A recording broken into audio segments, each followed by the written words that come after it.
ശ്രദ്ധിക്ക്. ഖബറിൽ ആദ്യമായി കണ്ടുമുട്ടുന്നത് ആരെയാണ്? നമുക്കൊക്കെ ഒരു മനസ്സിൽ ആശങ്കയാണ്.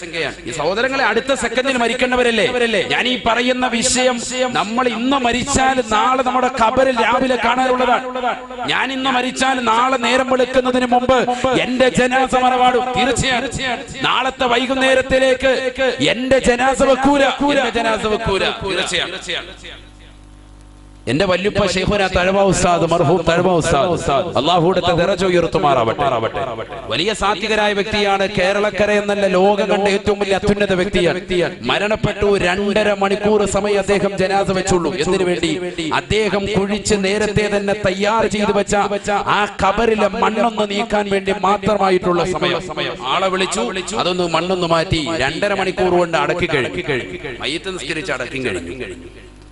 ലോകം കണ്ട ഒരു അത്യുന്നത പണ്ഡിതന്റെ ജനാസ കൊണ്ടുവന്നടക്കിയത് നമ്മുടെ ഈ കരുനാഗപ്പള്ളിയിലെ കൊച്ചു കുറ്റിപ്പുറം, തഴവ കുറ്റിപ്പുറത്തുള്ള ഒരു മഖബറയുടെ കാര്യമാണ് ഞാൻ ഈ ഓർമ്മപ്പെടുത്തുന്നത്. അല്ലാഹു അദ്ദേഹത്തിന്റെ ദറജ ഉയർത്തുമാറാവട്ടെ. ഖബർ അല്ലാഹു സന്തോഷത്തിലാക്കുമാറാവട്ടെ. ചിന്തിച്ചു നോക്ക്. നേരത്തെ തന്നെ ഖബർ ജീവിതത്തിൽ തന്നെ തയ്യാർ ചെയ്തു വെച്ചതാണ്. അതിനുവേണ്ടി ഖബറിന്റെ മുകളിലിടുന്നതാകുന്ന സ്ലാബ്, ആ സ്ലാബ് വാർക്കുന്നതിന് വേണ്ടി തന്നെ അതിനുവേണ്ടിയുള്ള മെറ്റിൽ ഇറക്കിയിട്ട് ഓരോ മെറ്റിലും 11 ഖുൽ ഹുവല്ലാഹു അഹദ് എന്നുള്ള സൂറത്ത് ഓതി മന്ത്രിച്ചിട്ട് മാറ്റിയിട്ടു. എന്തിനു വേണ്ടി?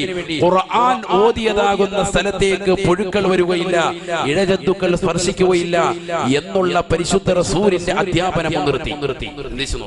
ഖബറിന്റെ മേളിൽ സ്ലാബ് ഇടുവല്ലോ, ആ ഇടുന്ന സ്ലാബ് വറക്കുന്നതിന് വേണ്ടി അതിനിറക്കിയതാകുന്ന മെറ്റിലിൽ ഓരോ മെറ്റിലിന്റെ കഷ്ണവും എടുത്തിട്ട് 11 പ്രാവശ്യം സൂറത്തുൽ ഇഖ്ലാസ് ഓതി അതിൽ ഊതി മന്ത്രിച്ച് മാറ്റിയിടുക.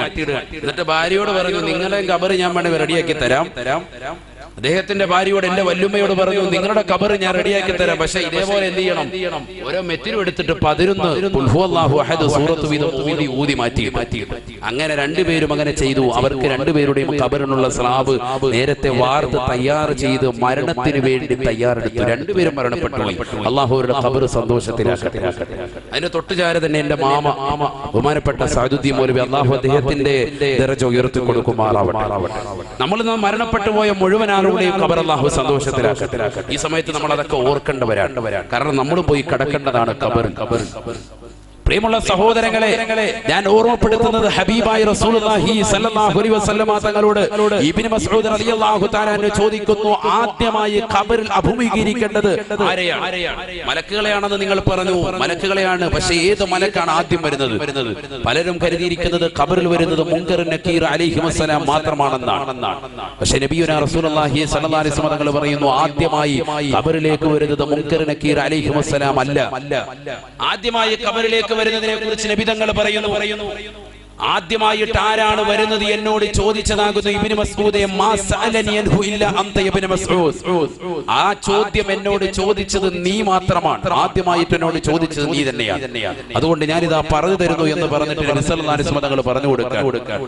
ഹബീബായ റസൂലുള്ളാഹി സ്വല്ലല്ലാഹു അലൈഹി വസല്ലം തങ്ങൾ ഓർമ്മപ്പെടുത്തുകയാണ്, അവ്വലു മാ യൽഖൽ മയ്യിതു ഇദാ ദഖല ഖബറഹു മലകുൻ ഇസ്മുഹു ഹബീബായ റസൂലുള്ളാഹി സ്വല്ലല്ലാഹു അലൈഹി വസല്ലമ തങ്ങൾ തന്റെ പ്രിയപ്പെട്ട അനുയായിക്ക് പഠിപ്പിച്ചു കൊടുക്കുകയാണ്, ഇബ്നു മസ്ഊദേ, ഈ ഹദീസ് ഇമാമിങ്ങൾ ഫതാവൽ ഹദീസിൽ രേഖപ്പെടുത്തുകയാണ്. ഇബ്നു ഹജറുൽ ഹൈതമി റഹ്മത്തുള്ളാഹി അലൈഹി രേഖപ്പെടുത്തുകയാണ്. അല്ലാഹുവിന്റെ റസൂൽ പറയുകയാണ്, അവ്വലു മാ യദ്ഖുലുൽ മയ്യിതു ഇദാ ദഖല ഖബറഹു ഇസ്മുഹു റൗമാൻ. ഒരു മനുഷ്യനെ കൊണ്ടുപോയ ഖബറിൽ വെച്ച് കഴിഞ്ഞാൽ ആദ്യമായി ഖബറിലേക്ക് വരുന്നത് റൗമാൻ എന്ന മലക്കാണെന്ന് ഹബീബുനാ റസൂലുള്ളാഹി സ്വല്ലല്ലാഹു അലൈഹി വസല്ലം. ആദ്യം ആരാ വരിക? റൗമാൻ എന്ന മലക്ക്. ഇതൊക്കെ പഠിച്ചു വെച്ചോ. അല്ലാതെ ഇദ്ദേഹം ഒരാൾ വരുമ്പോഴത്തെ നിങ്ങളുടെ പേര് മുൻകറാന്നോന്ന് ചോദിക്കാൻ നിൽക്കണ്ട. റൗമാൻ എന്ന മലക്കായിരിക്കും ആദ്യമായി ഖബറിലേക്ക് കടന്നു വരിക. മുഹമ്മദ് റസൂലുള്ളാഹി. ഹബീബായ റസൂലുള്ളാഹി സ്വല്ലല്ലാഹു അലൈഹി വസല്ലമ തങ്ങൾ പറയുകയാണ്, വല്ലാത്തൊരു കോലമാണ്, രൂപമാണ്, ഭാവമാ റൗമാൻ എന്ന മലക്കിനെന്ന് ഹബീബുനാ റസൂലുള്ളാഹി. ആ മലക്കിന്റെ ജോലി എന്താണ്? ജോലി എന്താണ്?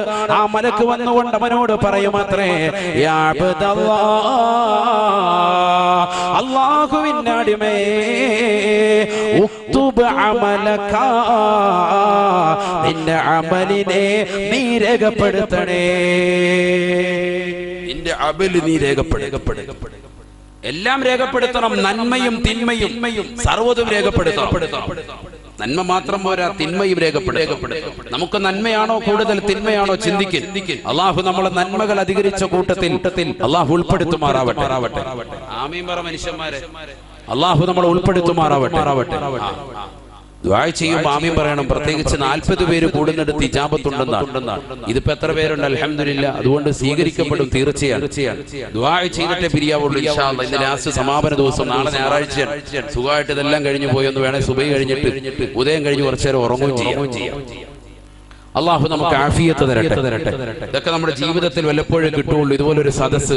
നമ്മൾ കളിതമാശ പറയില്ലല്ലോ, ഖുർആനും ഹദീസും ഓതിയല്ലേ പോകുന്നത്. അതുകൊണ്ട് ചിന്തിക്ക് നമ്മുടെ നന്മയിലേക്ക് നമ്മൾ മുതൽ കൂട്ടാൻ. ഹബീബായ റസൂലുള്ളാഹി സ്വല്ലല്ലാഹു അലൈഹി വസല്ലമ തങ്ങൾ പറയുകയാണ്, അവ്വലു മാ യൽഖൽ മയ്യിതു ഇദാ ദഖല ഖബറഹു മലകുൻ ഇസ്മുഹു റൗമാൻ. ഒരു മനുഷ്യനെ കൊണ്ടുപോയ ഖബറിൽ വെക്കുമ്പോൾ കരുനാഗപ്പള്ളിയിലുള്ള പ്രിയപ്പെട്ട സഹോദരാ സഹോദരി, നിന്നെ പള്ളിയുടെ 6 മണ്ണിന്റെ ഇരുട്ടറയിലേക്ക് വെച്ചിട്ട് കുടുംബാദികൾ മൂടുകല്ല് വെച്ചിട്ട് തിരിച്ചു പോകുമ്പോ അതാ ഖബറിലേക്ക് ആദ്യമായി കടന്നു വരുന്നത് റൗമാൻ എന്ന മലക്കാണെന്ന് ഹബീബുനാ റസൂലുള്ളാഹി. ആ മലക്ക് വന്നുകൊണ്ട് നിന്നോട് പറയുകയാണ്, ഉക്തുബ് അമലക, നിന്റെ അമലെല്ലാം എഴുതണേ. മഹ്ശറയിലേക്കൊന്നുമല്ല, ഇപ്പൊ തന്നെ പരിപാടി തുടങ്ങാൻ. നീ ഇതുവരെ ചെയ്ത പ്രായപൂർത്തി എത്തിയ സമയം മുതൽ നീ ചെയ്തതാകുന്ന സർവ്വ നന്മ തിന്മകളും വേഗം എഴുതി.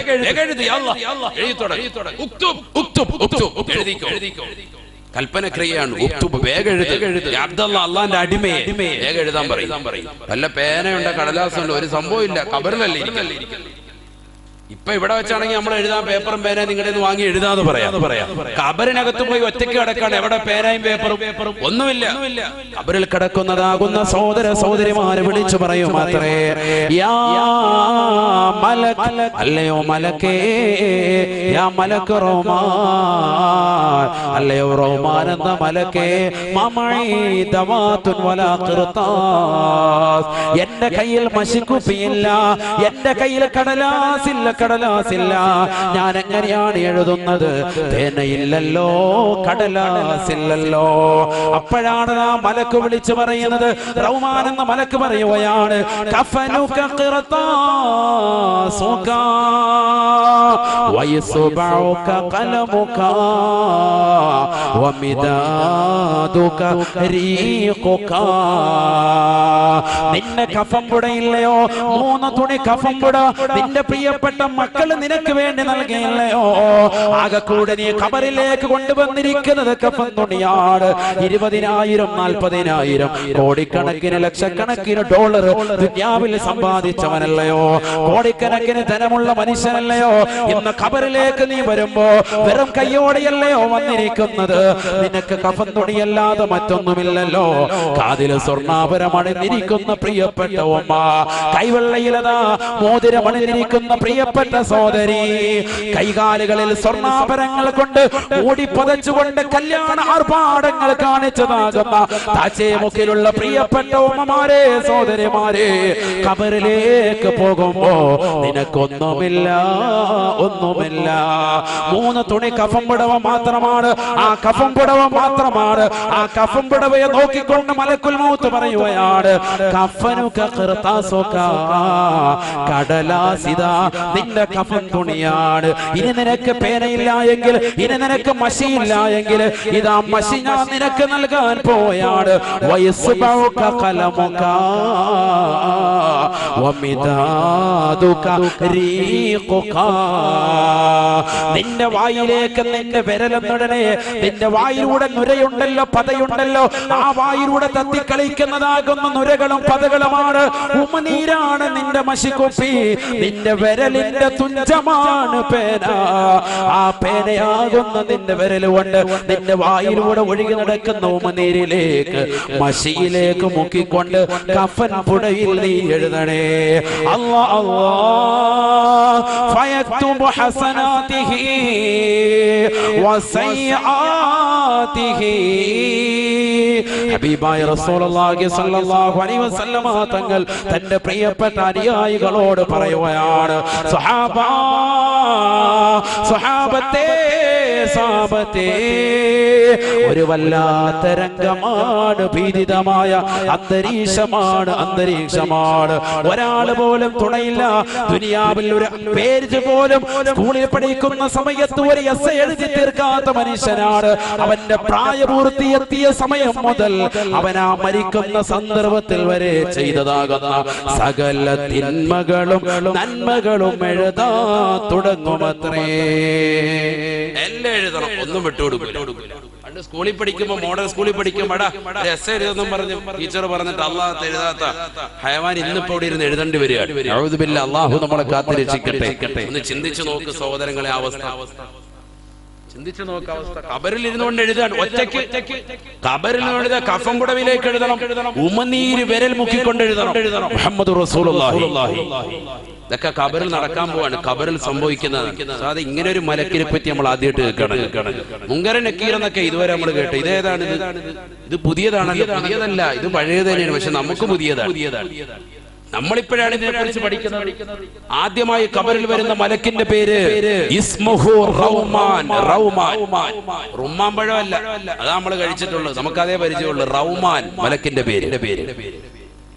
അല്ലാഹു മനസ്സിലാക്കാൻ തൗഫീഖ് തരട്ടെ. മലക്ക് വന്നുകൊണ്ട് എഴുതാൻ പറയും. ഹബീബായ റസൂലുള്ളാഹി സ്വല്ലല്ലാഹു അലൈഹി വസല്ലമ തങ്ങൾ പറയുകയാണ്, അവൻ ചിന്തിക്കാൻ തുടങ്ങുകയാണ്.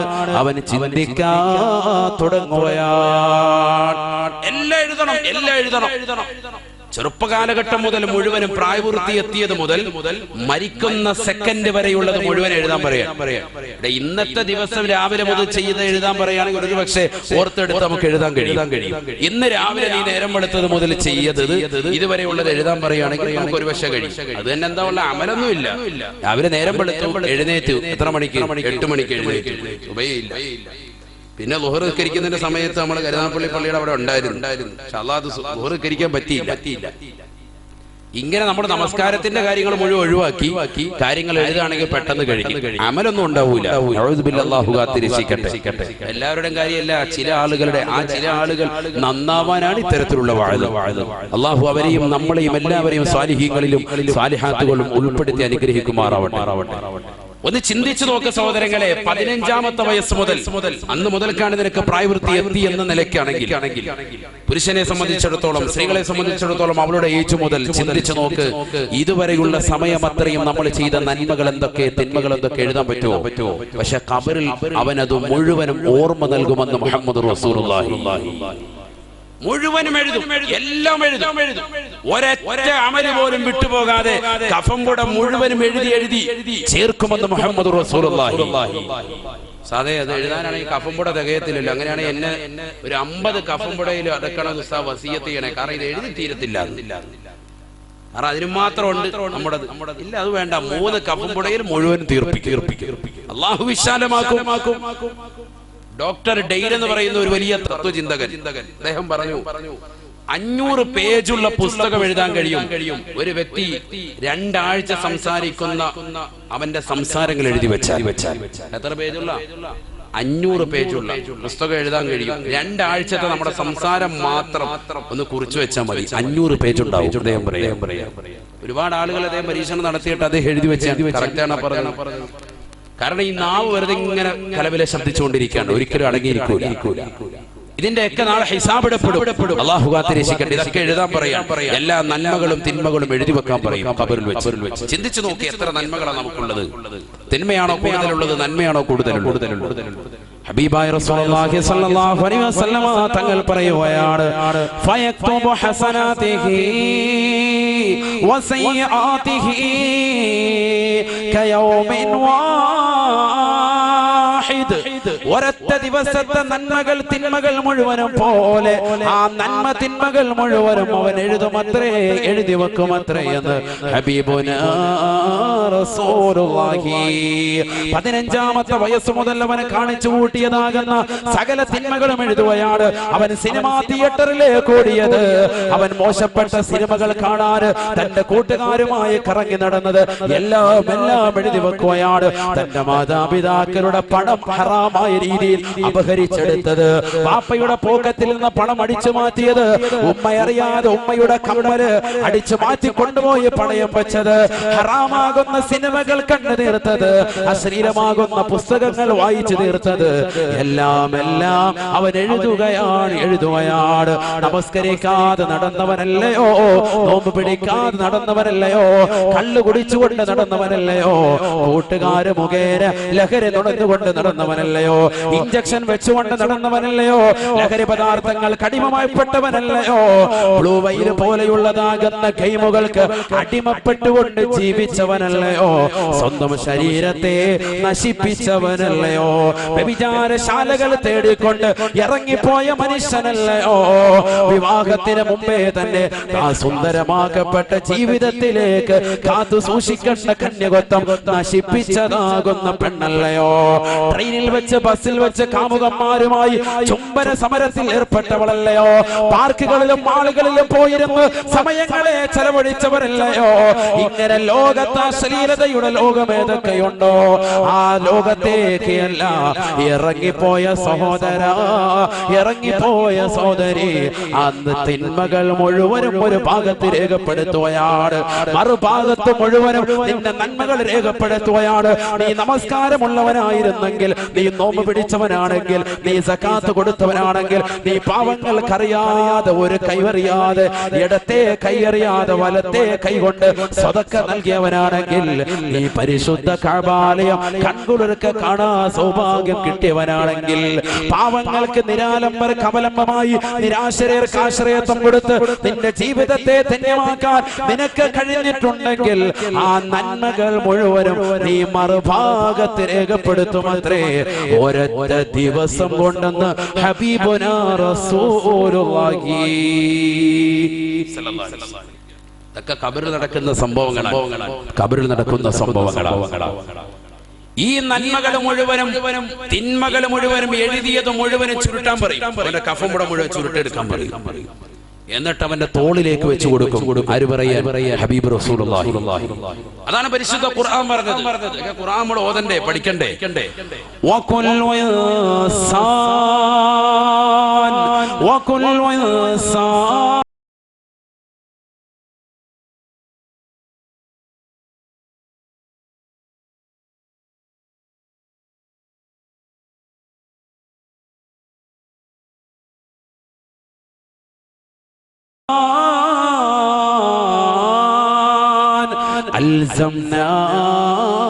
ألزمناه طائره في عنقه ونخرج له يوم القيامة كتابا يلقاه منشورا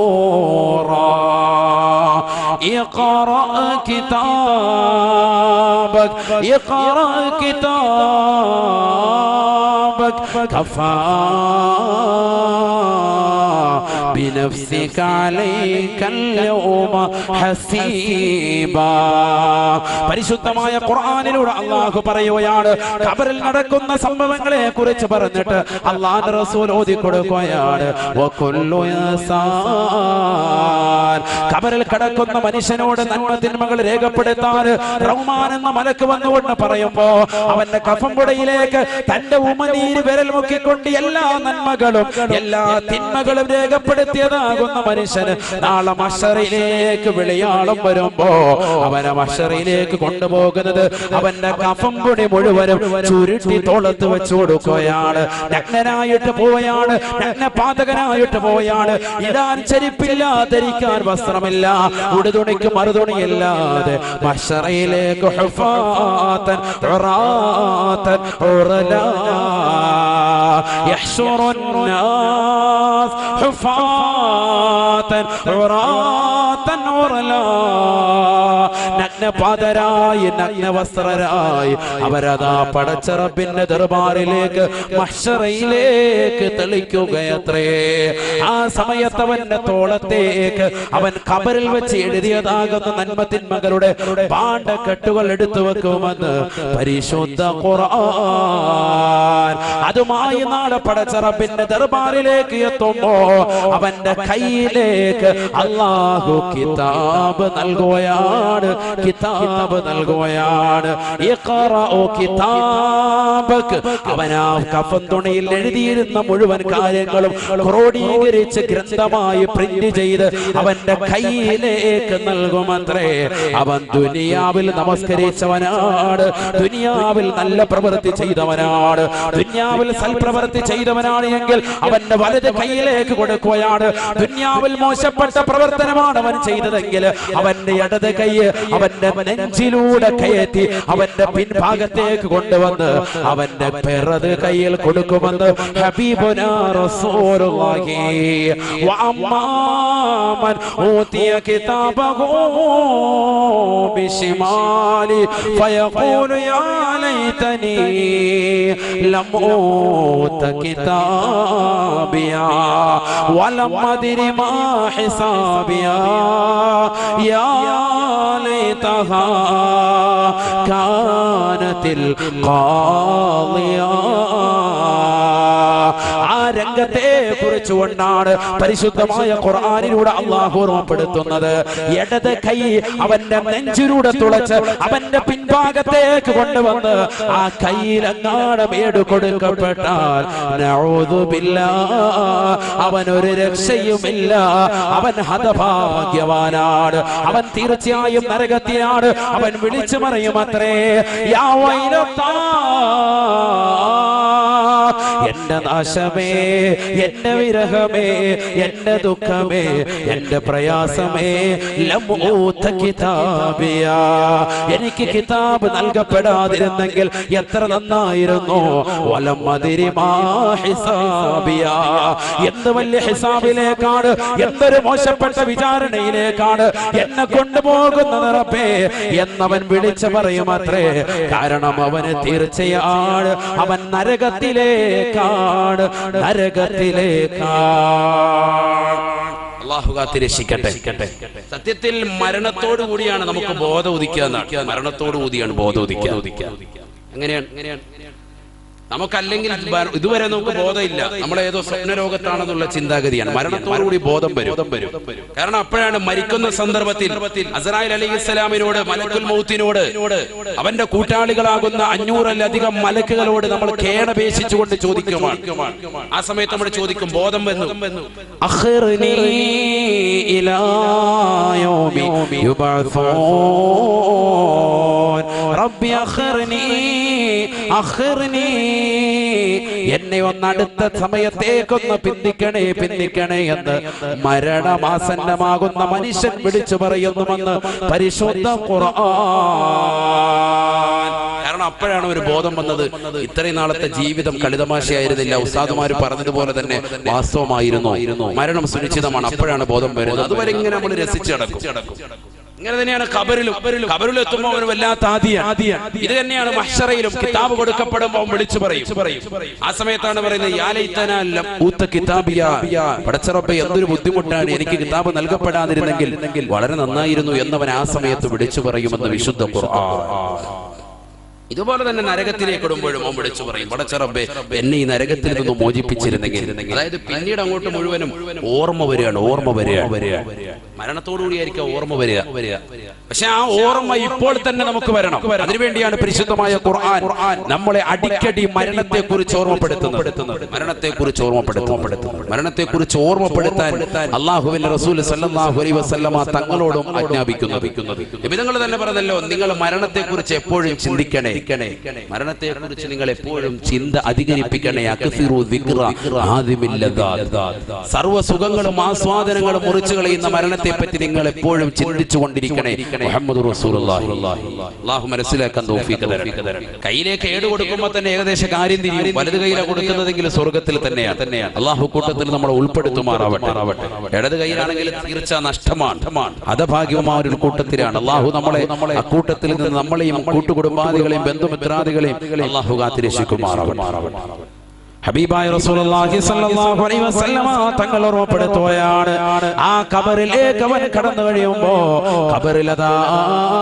ഖബർ അവനോട് സംസാരിക്കുമത്രേ. അടുത്ത് നടക്കുന്ന പ്രതിഭാസം ഖബർ അവനോട് സംസാരിക്കും. ഇത് ആദ്യമാണ് എന്നും അതല്ല രണ്ടാമതാണ് എന്നും വ്യത്യസ്ത അഭിപ്രായങ്ങളുണ്ട്.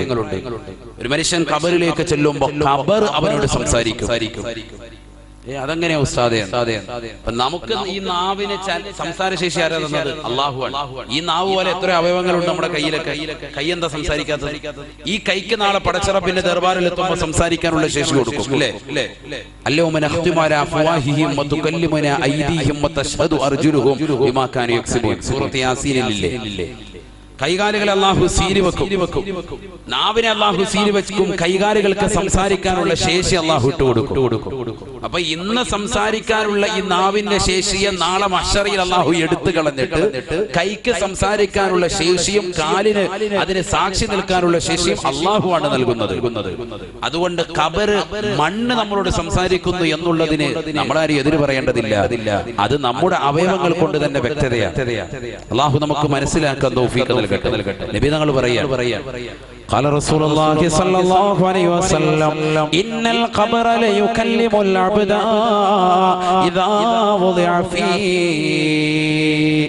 ഹബീബായ റസൂലുള്ളാഹി സ്വല്ലല്ലാഹു അലൈഹി വസല്ലമ തങ്ങൾ പറയുകയാണ്, ഖബറിലേക്ക് ഒരു മനുഷ്യനെ കൊണ്ടുവന്ന് വെച്ച് കഴിഞ്ഞാൽ ആ ഖബർ അവനോട് സംസാരിക്കുമത്രേ. ഖബർ അവനോട് സംസാരിക്കും. എന്താ ഖബർ ചോദിക്കുക? മാ ഗറക ബി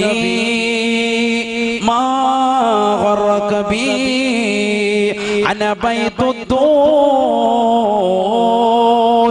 വഅന ബൈതുൽ വഹ്ശാ വഅന ബൈതുൽ ഗുർബാ വഅന ബൈതുൽ ദൂദ്. ഖബർ അവനോട് വിളിച്ചു പറയുകയാണ്, വിളിച്ചു ചോദിക്കുകയാണ്, മാ ഗറക ബി, എന്നെ കൊണ്ട് വഞ്ചിതനായ വസ്തു എന്താണ്? എന്തേ നീ എന്നെ മനസ്സിലാക്കാതിരുന്നത്? ഞാൻ ആരാണെന്നറിയുമോ? ഖബർ അവനോട് ചോദിക്കാം. ഖബറിലേക്ക് ഇറക്കി വെച്ചതാകുന്ന മനുഷ്യനോട് ഖബർ സംസാരിക്കും. ചുറ്റും സംസാരിക്കുകയാണ്. ഇങ്ങോട്ട് ഹെഡ്സെറ്റ് വെച്ചതുപോലെ അവൻ കേൾക്കാൻ, അവന്റെ കാതിലേക്ക് അലയൊലി കൊള്ളും, പേടി വരും. നബിയുനാ റസൂലുള്ളാഹി. ഒരാൾ പോലും ഇല്ലല്ലോ, പാപ്പയില്ല, ഉമ്മയില്ല, സഹോദരങ്ങളില്ല, കുടുംബാദികളില്ല, എല്ലാവരും ഇട്ടേച്ചു പോയി. സ്ത്രീകൾ അവരുടെ വീട്ടിൽ വരെയുള്ളൂ. സഹോദരങ്ങൾ, മക്കൾ, കുടുംബാദികളൊക്കെ മയ്യത്ത് കൊണ്ടുവന്ന് ഖബറിലേക്ക് വെച്ച് മയ്യത്തിന്റെ ഓരത്ത് നിൽക്കാൻ, പെട്ടെന്ന് തന്നെ തിരിച്ചു പോവാൻ. അവിടെ നടക്കുന്ന സംഭവ വികാസങ്ങളെ കുറിച്ച് അവർ അറിയുന്നില്ല, മനസ്സിലാക്കുന്നില്ല. അതുകൊണ്ടാണ് നബിയുനാ റസൂലുള്ളാഹി സല്ലല്ലാഹു അലൈഹി വസല്ലമ തങ്ങൾ പറയുന്നത്, ഒരു മനുഷ്യനെ കൊണ്ടുപോയി ഖബറടക്കിയിട്ട് നിങ്ങൾ പെട്ടെന്ന് തന്നെ തിരിച്ചു പോകരുത് കേട്ടോ.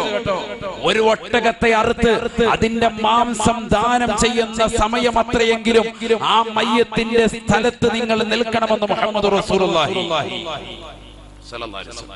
ആരാ ഇത് ശ്രദ്ധിക്കുന്നത്? നമ്മൾ നിസ്കരിക്കാൻ തന്നെ അധിക ആളുകൾ ഇപ്പൊ പോകുന്നില്ല. ശരിയല്ലേ ഞാൻ ഈ പറയുന്നത്? നമ്മുടെ ഈ കാലഘട്ടത്തിലൊക്കെ നന്നാകണ്ടേ, അതിലൂടെ നമ്മൾ മാറ്റം ഉണ്ടാകട്ടെ. മയ്യത്ത് നിസ്കരിക്കാൻ തന്നെ നമ്മുടെ നാട്ടിൽ പള്ളിയിരുന്ന ഒരു അറിയിപ്പുണ്ടായാൽ, പഴയ കാലഘട്ടത്തിലെ ഓരോരുത്തരും നാവ് കൊണ്ട് മറ്റുള്ളവരെ അറിയിക്കലായിരുന്നു. ഇന്ന് അതിനേക്കാൾ ഉപരി വളരെ സ്പീഡിൽ പള്ളിയുടെ മൈക്കിലൂടെ വിളിച്ചു പറയാൻ. ഇനി പള്ളിയിലോട്ട് ആരെങ്കിലും വീട്ടിലെത്തിയിട്ട് 1-2 പത്രം അവിടെ കിടപ്പുണ്ടെങ്കിൽ അങ്ങോട്ട് പോയിട്ട് ആ പത്രം എല്ലാം വായിച്ചു കൊണ്ട് തീർക്കും. ഇതിനു വേണ്ടിയാണ് മയ്യത്ത് വീട്ടിലേക്ക് എത്തുന്നത്. നഊദു ബില്ലാഹ്, അല്ലാഹു കാത്തിരക്ഷിക്കട്ടെ. ആ പാവപ്പെട്ട സഹോദരന് കൊടുക്കേണ്ട ഒരു മഗ്ഫിറത്തിന്റെ, ഒരു പാപമോചനത്തിന്റെ ഒരു പ്രാർത്ഥന പോലും നടത്താതെ മുസ്ലിം സഹോദര സഹോദരിമാരെ മയ്യത്ത് വീട്ടിൽ കാണിച്ചു കൂട്ടുന്ന ആഭാസങ്ങളും കോലാഹലങ്ങളും എത്രയെത്ര മോശപ്പെട്ട പ്രവർത്തനങ്ങളാണ്. നഊദു ബില്ലാഹ്, അല്ലാഹു കാത്തിരക്ഷിക്കട്ടെ. ഞാൻ അതിലേക്ക് കടക്കുന്നില്ല. അതുമായി ബന്ധപ്പെട്ടത് നൂറുകണക്കിനാണ്. പത്തര ഇങ്ങനെ 10ഉം 15ഉം അടിച്ചിറക്കിയിട്ടിരിക്കുക മയ്യത്ത് വീട്ടിൽ. ധാരാ ഇത് പഠിപ്പിച്ചത്? ഏത് വാപ്പയാണ് ഇത് പഠിപ്പിച്ചത്? ഏത് ആലിമീങ്ങൾ അതിന് പിന്തുണയുണ്ടോ? ഏതെങ്കിലും സംഘടനകൾ അതിന് പിൻബലമുണ്ടോ? ഇതൊക്കെ ഓരോ നാട്ടിലെ പ്രവർത്തനമായി കൊണ്ടുവന്ന് അത് അംഗീകാരമുള്ളതായിട്ട് പ്രിയപ്പെട്ട സഹോദരങ്ങളുടെ, പ്രിയപ്പെട്ട മുസ്ലിം മക്കളുടെ വീടുകളുടെ അകത്തളങ്ങൾ പോലും ഇത്തരത്തിലെത്തിയില്ലേ? ആരാണ് ഇതിന് ഉത്തരവാദികൾ? സഹോദരങ്ങളെ ചിന്തിക്കും. വരുന്നവർക്ക് മുഴുവൻ പത്രം വായിച്ച് പിരിയാനുള്ള ഒരു അവസരമായി മയ്യത്ത് വീടുകൾ മാറിയിരിക്കുന്നു. അല്ലാഹു കാത്തിരക്ഷിക്കട്ടെ. എന്തിനാ അങ്ങനെ ഇടുന്നത്? ആ മകൻ റിട്ടയർഡ് SP, അത് വിവരമൊന്നും അതിനകത്ത് വന്നിട്ടുണ്ട്. ഇല്ല കളക്ടർ ആയിരുന്നു, ഇല്ല മകൻ റിട്ടയർഡ് അധ്യാപകനാണ്, ആ വാർത്ത അതിനകത്ത് വന്നിട്ടുണ്ട്. നമ്മുടെ അതിനകത്തുണ്ട് കേട്ടോ, മരുമോനെ അതിനകത്ത് നമ്മുടെ വാർത്തയുണ്ട്, നോക്കൂ.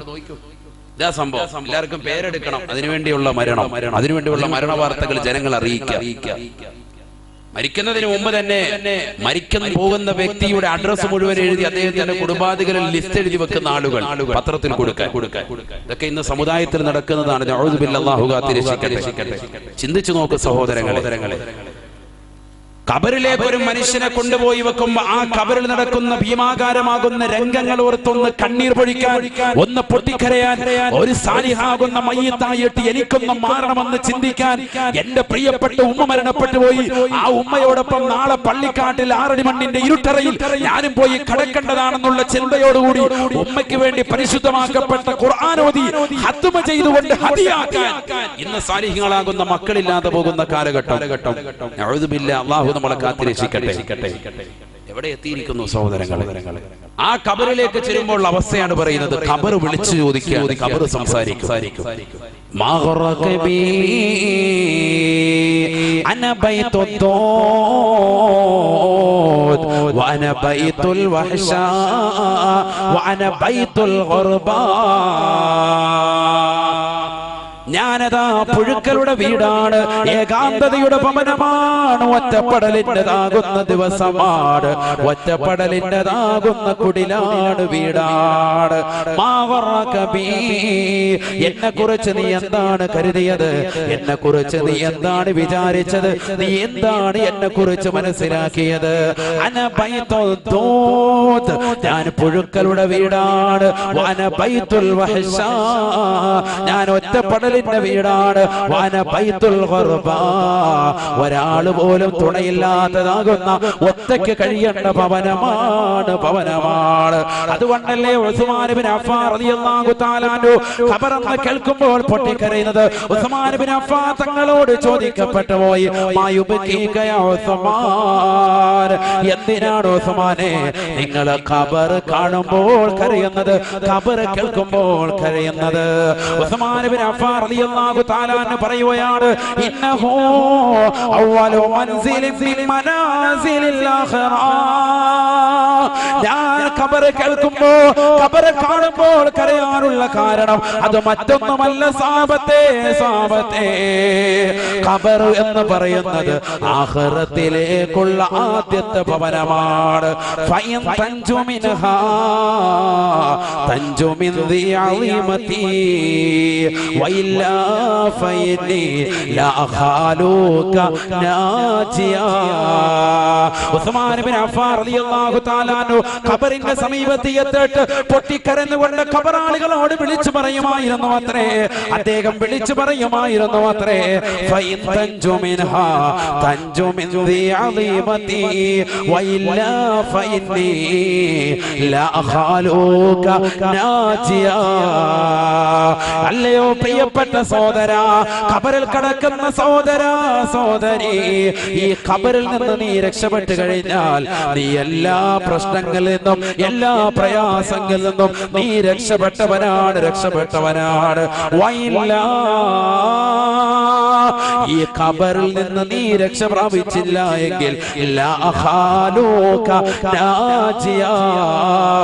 നിന്നെ ഒരിക്കലും രക്ഷപ്പെട്ടവനായി ഞാൻ വിചാരിക്കുകയില്ല. ഈ ഖബറിൽ നീ രക്ഷപ്പെട്ടാൽ നീ മഹ്ശറിൽ രക്ഷപ്പെട്ടവനാണ്. ഈ ഖബറിൽ നീ രക്ഷപ്പെട്ടാൽ സിറാത്തിൽ രക്ഷപ്പെട്ടവനാണ്. ഈ ഖബറിൽ നീ രക്ഷപ്പെട്ടാൽ നാളെ മീസാൻ എന്ന ത്രാസിൽ നന്മ തിന്മകൾ തൂക്കുന്ന സമയത്തും രക്ഷപ്പെട്ടവനാണ്. വഇല്ല ഫഇന്നി ലഅഖാലുക നാജിയാ.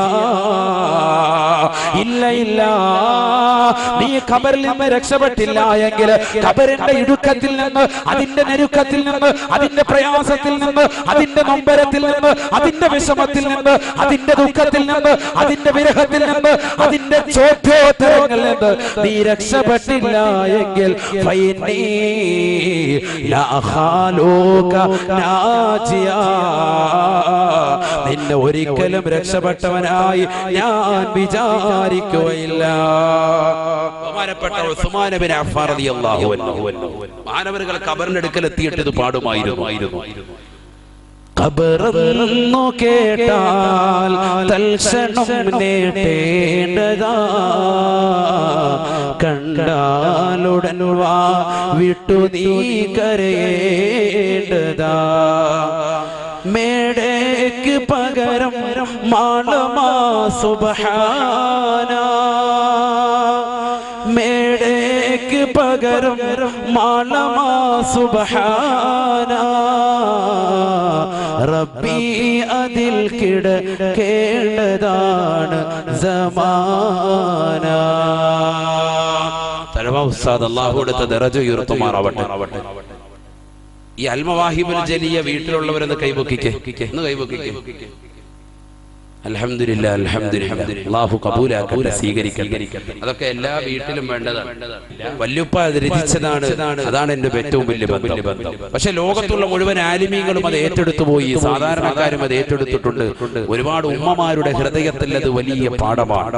ഇന്നും ഈ രണ്ട് ഈരടികൾ കേൾക്കാത്ത ഒരു വീടുമില്ല എന്നർത്ഥം. ഇത് പറയാത്ത ഒരു കരുനാഗപ്പള്ളിക്കാരനുമില്ല, ഇതറിയാത്തവരില്ല. എല്ലാവർക്കും മനപ്പാടമാണ്. ഇല്ല, മനപ്പാടമില്ലേ? ഖബറെന്നു കേട്ടാൽ തൽക്ഷണം നേടേണ്ടതാ, കണ്ടാലുടൻ വാ വിട്ടു നീ കരയേണ്ടതാ. എത്ര അർത്ഥമാണ് സഹോദരങ്ങളെ, അത് കേട്ടാലാണ് കരയാത്തത്. അതെന്തൊരർത്ഥമാണ് സത്യത്തിൽ. ആ കാവ്യശകലത്തിലൂടെ കൊണ്ടെത്തിക്കുന്നത് അങ്ങോട്ട് മരണത്തിലേക്കാണ്, ഖബറിലേക്കാണ്. അല്ലാഹുവിന്റെ ദറജ ഉയർത്തുമാറാവട്ടെ. എത്ര ആലിമീങ്ങൾ, വലിയ വലിയ സാത്വികരാകുന്ന ഉലമാക്കൾ പോലും വടക്കൻ ജില്ലയിൽ പ്രവാസനത്തിന് പോകുമ്പോൾ ആ ആലിമീങ്ങൾ പോലും അവർ പറഞ്ഞിട്ടുണ്ട് എത്ര വലിയ കാവ്യമാണ് തഴവ തീർത്തിട്ടുള്ളത്. കാരണം തഴവ ഉസ്താദിന്റെ ആ ബൈത്ത് കേൾക്കുന്ന സന്ദർഭത്തിൽ ഹൃദയം പൊട്ടാത്തവരില്ല. ഈമാൻ അല്പമുള്ളവനൊക്കെ ഹൃദയം പൊട്ടിപ്പോകും.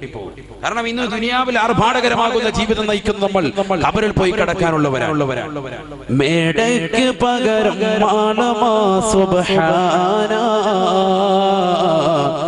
റബ്ബി അതിൽ കിടക്കേണ്ടതാണ് സമാന. ഇന്ന് വലിയ മണിമാളികകൾ, മേടകൾ വെച്ച് ഉല്ലസിക്കുന്നവർ. ഇന്ന് ഏറ്റവും കുറഞ്ഞത് 2 ബെഡ്റൂമെങ്കിലും എല്ലാ വീട്ടിലും വേണ്ട, 1 റൂമെങ്കിലും ഉണ്ട്. സുഖമായ രീതിയിൽ ഫാൻ സൗകര്യമുണ്ട്, എയർ കണ്ടീഷൻ റൂമിലാണ് നമ്മൾ കിടക്കുന്നത്. ഒന്ന് മണ്ണിനടിയിൽ പോയി കിടക്കേണ്ട ഒരു അവസ്ഥ ചിന്തിച്ചു നോക്ക്. വേണ്ട, ഇന്ന് നമ്മൾ ഖബറിൽ കിടക്കല്ല, വെറുതെ ഒന്ന് അഭിനയിക്കാനെങ്കിലും ഒരു 10 മിനിറ്റ് 6 അടി മണ്ണിൽ കിടക്കുവോ? 6 അടിയൊന്നും ഇല്ല, അത് പറച്ചിലേ ഉള്ളൂ. ഇപ്പൊ 4 അടിയുള്ളൂ. 4 അടിയാണ് ഖബർ.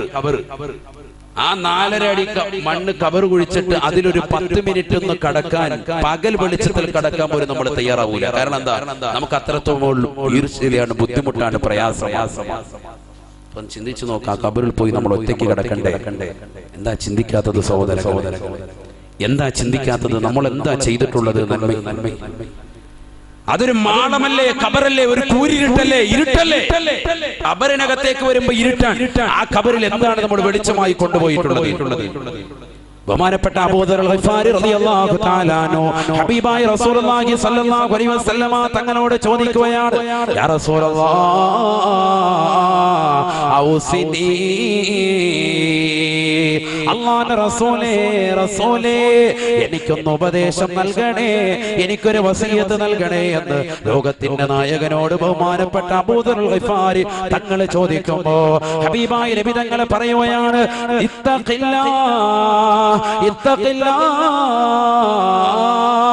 അല്ലാഹുവിനെ സൂക്ഷിച്ച് ജീവിക്കണേ എന്ന് പറയുമ്പോ ബഹുമാനപ്പെട്ട അബൂദർ ഗിഫാരി തങ്ങൾ പറയുകയാണ്, സിദ്നി യാ റസൂലല്ലാഹ്, എനിക്ക് എന്തെങ്കിലും കൂടി അധികരിപ്പിക്കണേ നബിയേ, ഈ ഒരു ഉപദേശം മാത്രം പോരാ, വസിയത്തായിട്ട് എനിക്ക് എന്തെങ്കിലും കൂടി നൽകണേ. അല്ലാഹുവിനെ ഭയപ്പെട്ട് ജീവിക്കുന്നവനാണ് ഞാൻ, തഖ്വ വെക്കുന്നവനാണ് ഞാൻ, എന്റെ കണ്ണുകളെ സൂക്ഷിക്കുന്നവനാണ് ഞാൻ, സിനിമ കാണാതെ മോശപ്പെട്ട തലത്തിലേക്ക് എന്റെ കണ്ണുകളെ കൊണ്ടുപോകാതെ സൂക്ഷിക്കുന്നവനാണ് ഞാൻ, നിന്നെ ഭയപ്പെട്ടുകൊണ്ട് ജീവിക്കുന്നവനാണ് റബ്ബേ. പക്ഷേ നബിയേ സിദ്നി യാ റസൂലല്ലാഹ്, എനിക്ക് എന്തെങ്കിലും അധികരിപ്പിക്കണേ നബിയേ. ഫഖാല റസൂലുള്ളാഹി സ്വല്ലല്ലാഹു അലൈഹി വസല്ലം, അല്ലാഹുവിന്റെ റസൂൽ ഉടനെ പറഞ്ഞു അത്രേ, തിലാവത്തുൽ ഖുർആൻ, പരിശുദ്ധ ഖുർആൻ ഓതണേ, ഖുർആനിന്റെ ജീവിതത്തിൽ നിത്യമാക്കണേ. തഖ്വ പറഞ്ഞതിന് ശേഷം അല്ലാഹുവിന്റെ റസൂൽ പിന്നീട് പറയുന്നത്, അലൈക ബിതിലാവത്തിൽ ഖുർആൻ, പരിശുദ്ധമായ ഖുർആനിൽ 6666 ആയത്തുകൾ അത് ഹൃദയസ്ഥമാക്കാൻ നീ തുനിയണേ. എത്ര സഹോദരങ്ങളാണ് കരുതാകപ്പള്ളിയിലുള്ളവർ, ഉസ്താദേ എന്റെ പ്രിയപ്പെട്ട മകനെ ഞാൻ ഹാഫിളാക്കുകയാണ്, ആലിമാക്കുകയാണ്, എനിക്ക് ഉസ്താദേ എന്റെ പ്രിയപ്പെട്ട മക്കളെ നല്ല രീതിയിൽ കൊണ്ടുവരണം, അവൻ ഹാഫിളാകണം, ആലിമാകണം, നാളെ പാരത്രിക ലോകത്ത് എനിക്ക് അവനെ കൊണ്ട് വിജയിക്കണമെന്ന് പറയുന്ന എത്ര മാതാപിതാക്കളെ സദസ്സിലുണ്ട്. അല്ലാഹുവേ നീ സ്വീകരിക്കണേ അല്ലാഹ്. എത്രയോ പാവപ്പെട്ട സഹോദരങ്ങളുണ്ട് ഈ വിനീതന്റെ പ്രഭാഷണം കേട്ടുകൊണ്ട് തന്റെ മക്കളെ ഖുർആൻ പഠിപ്പിക്കാൻ വേണ്ടി ഇറക്കിയതാകുന്ന ആളുകൾ. അല്ലാഹുവേ അവരെ നീ ഹാഫിളീങ്ങളാക്കണേ അല്ലാഹ്, നീ ആലിമീങ്ങളാക്കണേ അല്ലാഹ്. ഹബീബായ നബി തങ്ങൾ പറയുകയാണ്, അലൈക ബിതിലാവത്തിൽ ഖുർആൻ, അല്ലാഹുവിനെ ഭയപ്പെട്ട് ജീവിച്ചു കഴിഞ്ഞാൽ പിന്നീട് നിന്റെ ജീവിതത്തിൽ എപ്പോഴും ഉണ്ടാകേണ്ടത് അത് വിശുദ്ധ ഖുർആനാണ്. ആ ഖുർആൻ നിന്റെ കൈപുസ്തകമാകണേ. നീ എവിടെ പോയാലും ഖുർആൻ വേണേ. ഹജ്ജിന് പോകുന്ന ആളുകളോടും ഉലമാക്കൾ പറഞ്ഞില്ലയോ, വയഖ്തിമൽ ഖുർആൻ ബിമിനാ, പരിശുദ്ധ ഖുർആൻ ഓതിക്കൊണ്ട് പോകണേ. മിനയിൽ രാപാർക്കുന്ന സമയത്ത് ആ ഖുർആൻ ഖത്മാക്കണേ. അങ്ങനെ ഖുർആൻ നമ്മുടെ കയ്യിലെ ഒരു പുസ്തകമാണ്. എവിടെ പോയാലും നിന്റെ കയ്യിൽ വേണ്ടുന്നതാകുന്ന ഒരു പുസ്തകമാണ് ആ ഖുർആൻ എന്ന വിശുദ്ധ കലാം. നീ എപ്പോഴും നിത്യമായി ഓതിക്കഴിഞ്ഞാൽ ദുഖുറുൽ ലക ഫിൽ അർളി വദുഖുറുൽ ലക ഫിൽ ഖബരി വനൂറുൽ ലക ഫിൽ ഖബരി ശഫീഉനാ റസൂലുള്ളാഹി. ഹബീബായ നബി തങ്ങൾ പറയുകയാണ്, അത് നിനക്ക് ദുനിയാവിൽ സൂക്ഷിപ്പ് തത്താണ്, അത് ഖബറിൽ പ്രകാശമാണ്. നീ ഖുർആൻ ഈ ലോകത്ത് ഓതി തീർത്താലെന്ന് ഹബീബുനാ റസൂലുള്ളാഹി സ്വല്ലല്ലാഹു അലൈഹി വസല്ലം.